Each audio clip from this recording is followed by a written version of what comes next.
அனைவருக்கும் வணக்கம். நம்ம இன்னைக்கு இந்த வீடியோவில் எதை பற்றி பார்க்க போகிறோம்னா, பொதுவான கருத்து. என்ன பொதுவான கருத்துங்க? தமிழ் மாதங்களின் சிறப்புகள். இந்த தமிழ் மாதம் வைகாசி மாதம். வைகாசி மாதத்தின் மகத்துவம், திருவண்ணாமலை கிரிவலம்.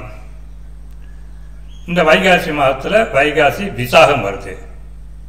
இதை பற்றி தாங்க பார்க்க போகிறோம். வாங்க வீடியோக்குள்ள போகலாம். தமிழ் மாதங்களின் சிறப்புகள்னு பார்த்தா, தமிழ் மாதம் மொத்தம் 12 மாதம். அது சித்திரை, வைகாசி, ஆனி, ஆடி, ஆவணி, புரட்டாசி, ஐப்பசி, கார்த்திகை, மார்கழி, தை, மாசி, பங்குனி அப்படின்னு வரிசையாக சொல்லுவாங்க. இந்த சித்திரை மாதத்தில் பார்த்தீங்கன்னா மதுரை மீனாட்சி அம்மன் சித்திரை திருவிழா ரொம்ப முக்கியமானது. இந்த எல்லாமே நகை, பொன் நகை வாங்க விரும்புவாங்க. அந்த நாள் அட்சய திருதியை. அந்த அட்சய திருதி நாள் இந்த சித்திரையெல்லாம் வருது. இது இல்லாமல் சித்திரையில் சித்ரா பௌர்ணமி ரொம்ப பிரசித்தி பெற்றது. இந்த மாதிரி விழாக்கள்லாம் சித்திரை மாதத்தில் வருது. அடுத்தது வைகாசி மாதம் எடுத்தோம்னா வைகாசி விசாகம். இந்த வைகாசி விசாகங்கிறது முருகப்பெருமானுக்கு உகந்த நாள். இது வைகாசி விசாகம் வைகாசி மாதத்தில் வருது. அடுத்தது ஆனி மாதம். ஆனி மாதம் பார்த்தீங்கன்னா சிதம்பரம் நடராஜர் பெருமானுக்கு ஆணி திருமஞ்சனம் அப்படிங்கிற விழா ரொம்ப முக்கியமானதாக கருதப்படுது ஆனி மாதத்தில். அடுத்தது ஆடி மாதம். ஆடி மாதத்தில் பார்த்தீங்கன்னா ஆடி வெள்ளி, ஆடி அமாவாசை, ஆடி பூரம், ஆடி பெருக்கு, இது எல்லாம் ரொம்ப விசேஷமாக கொண்டாடப்படுது ஆடி மாதத்தில். ஆவணி மாதம் பார்த்தீங்கன்னா ஆவணி அவிட்டம், விநாயகர் சதுர்த்தி, இந்த விழாலாம் ஆவணி மாதத்தில் வருது. புரட்டாசி மாதத்தில் பார்த்தீங்கன்னா புரட்டாசி சனி ரொம்ப முக்கியமானது. நவராத்திரி, விஜயதசமி, ஆயுத பூஜை, இந்த மாதிரி விழாக்கள்லாம் புரட்டாசி மாதத்தில் வருது. ஐப்பசி மாதத்தில் பார்த்தீங்கன்னா பருவமழை பார்த்தா ஐப்பசி மாதத்தில் தொடங்க ஆரம்பிக்குது. தீபாவளி பண்டிகை அந்த ஐப்பசி மாதத்தில் தான் வருது. அடுத்து கார்த்திகை மாதம். கார்த்திகை மாதத்தில் பார்த்தா கார்த்திகை தீபம் ரொம்ப பிரசித்தி பெற்றது, குறிப்பாக திருவண்ணாமலையில். அப்புறம் ஐயப்பன் கோயிலுக்கு மாலை போடுவாங்க இந்த கார்த்திகை மாதத்தில் தான். இது கார்த்திகை மாதத்தினுடைய சிறப்பு. அடுத்து மார்கழி மாதம். மார்கழி மாதம் பார்த்தீங்கன்னா வீட்டு வாசலில் கோலம் போடுறது ரொம்ப சிறப்பாக செய்வாங்க. ஆருத்ரா தரிசனம் சிதம்பரத்தில் ஒரு முக்கியமான விழா. வைகுண்ட ஏகாதசி ரொம்ப முக்கியமானது. சொர்க்கவாசல் திறப்பு ஸ்ரீரங்கம் கோயிலில். இதெல்லாம் மார்கழி மாதத்தினுடைய சிறப்புகள். மாதங்களில் நான் மார்கழி கிருஷ்ண பரமாத்மா சொல்லியிருக்கிறார். ஆனால் மார்கழி அவ்வளோ ரொம்ப புகழ்பெற்றது. குறிப்பாக இறைவனை துதிக்க இந்த மாதம் ரொம்ப எல்லாமே அதை பயன்படுத்துவாங்க இந்த மார்கழி மாதத்தை. தை மாதம் பார்த்தீங்கன்னா தை பூசம் ரொம்ப முக்கியமானது. பொங்கல் திருவிழா, ஜல்லிக்கட்டு, திருவிழா தினம், மற்ற எல்லா சுப நிகழ்ச்சியும் இந்த தை மாதத்தில் செய்வாங்க. இது மாசி.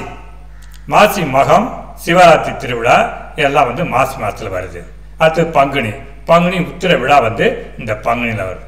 இவ்வளோ சிறப்பு வாய்ந்தது தான் நம்ம தமிழ் மாதங்கள்.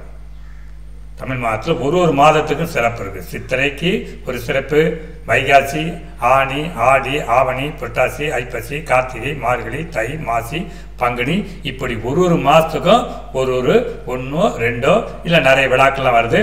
ஒவ்வொரு மாதத்தையும் நம்ம சிறப்பாக கொண்டாடிட்டு இருக்கோம். அதே போல தான் இந்த வைகாசி மாதமும் சிறப்பு வாய்ந்ததாக இருக்குது. அது சித்திரை பற்றி முதல்ல பார்த்தலாம். சித்திரை மாதத்தில் பார்த்தீங்கன்னா சித்திரை தமிழ் புத்தாண்டின் முதல் மாதம். சித்திரை தமிழ் புத்தாண்டு முதல் மாதம். தமிழ் புத்தாண்டு 2025 ஏப்ரல் 14ஆம் நாள் விசுவா வசு அப்படிங்கிற தமிழ் புத்தாண்டா இனிதான் துவங்கி இருக்கு. தமிழர்கள் வழக்கப்படி புது வருட நாள் என்று அந்த வருடத்துடைய பஞ்சாங்கத்தை படிப்பார்கள்.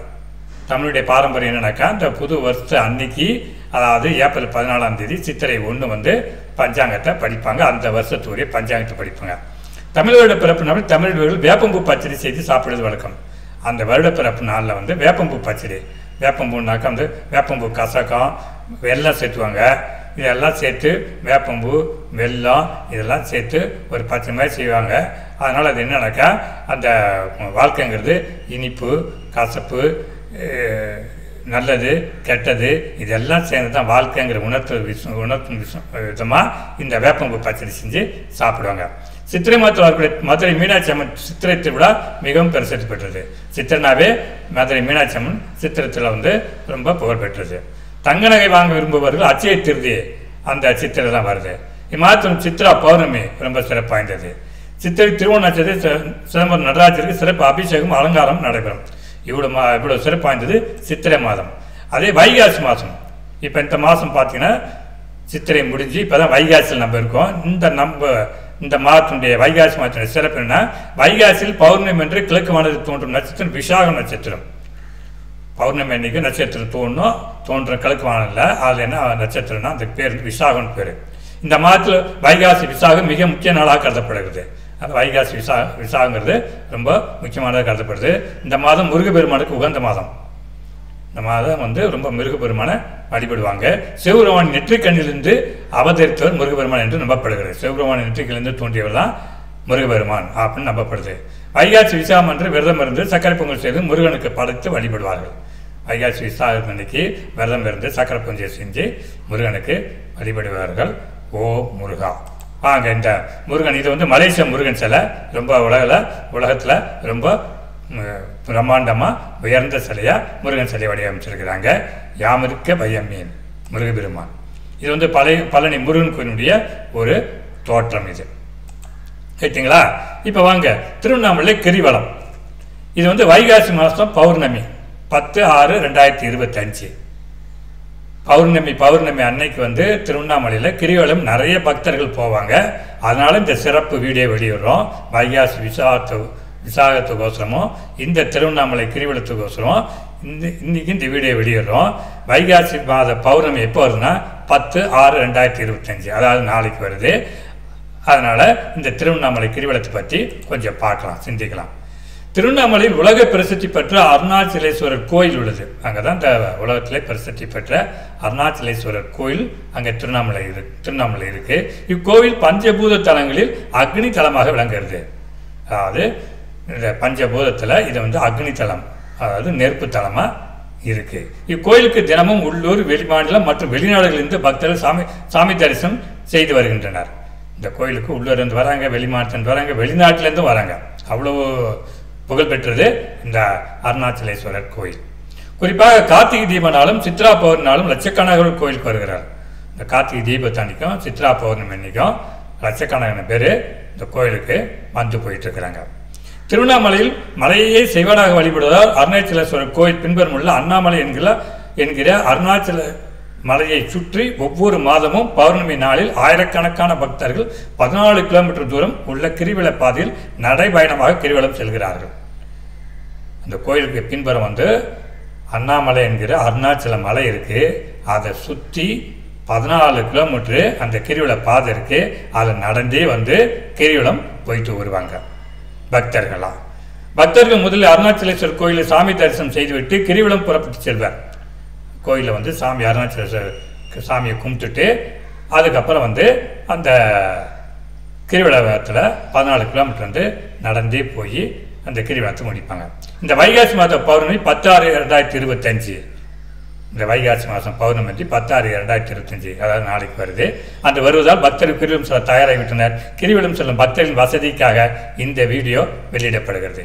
இந்த கிரிவலத்துக்கு நாளைக்கு போகிறாங்க, அதனால் சிறப்பாக இந்த வீடியோவை வெளியிடுறோம். இது அருணாச்சலேஸ்வரர் கோயில். இந்த கோயிலை சுற்றி தான் இந்த அருணாச்சலேஸ்வரருடைய மலை, அண்ணாமலை என்கிற அருணாச்சலேஸ்வரர் மலை, இதை சுற்றி தான் கிரிவலம் வருவாங்க. இந்த கிரிவல பாதை எப்படி இருக்குன்னாக்கா, இதான் இந்த அண்ணாமலையார் கோயில். இந்த அண்ணாமலை கோயில் இப்படி வருன்னு இடது பக்கமாக திரும்பினா முதல்ல வருது இந்திரலிங்கம். மொத்தம் அஷ்டலிங்கம்னு பேர், 8 லிங்கம். 8 லிங்கத்தை அப்படியே வழிபட்டுட்டு அப்படியே கிரிவலத்தை முடிச்சுட்டு அப்படியே வெளியே வருவாங்க. முதல்ல அண்ணாமலையார் கோயிலில் சாமி தரிசனம் முடிச்சுட்டு அதுக்கப்புறம் இடதுபுறமாக வந்தாக்கா இந்திரலிங்கம்னு லிங்கம் இருக்குது, அதை தரிசனம் பண்ணுவாங்க. அடுத்தது அக்னி லிங்கம்னு பேர், 2வது அக்னி லிங்கத்தை தரிசனம் பண்ணுவாங்க. அதுக்கப்புறம் பார்த்தீங்கன்னா ரமணர் ஆசிரமம் அங்கே தான் இருக்குது. ரமணர் ஆசிரமத்தையும் பார்த்துட்டு அடுத்தது 3வது பார்த்தீங்கன்னா யமலிங்கம்னு பேர், யமலிங்கத்தை பார்ப்பாங்க, தரிசனம் பண்ணுவாங்க. யமலிங்கத்தை முடிச்சுட்டா அடுத்தது 4 நிருதலிங்கம்னு பேர்.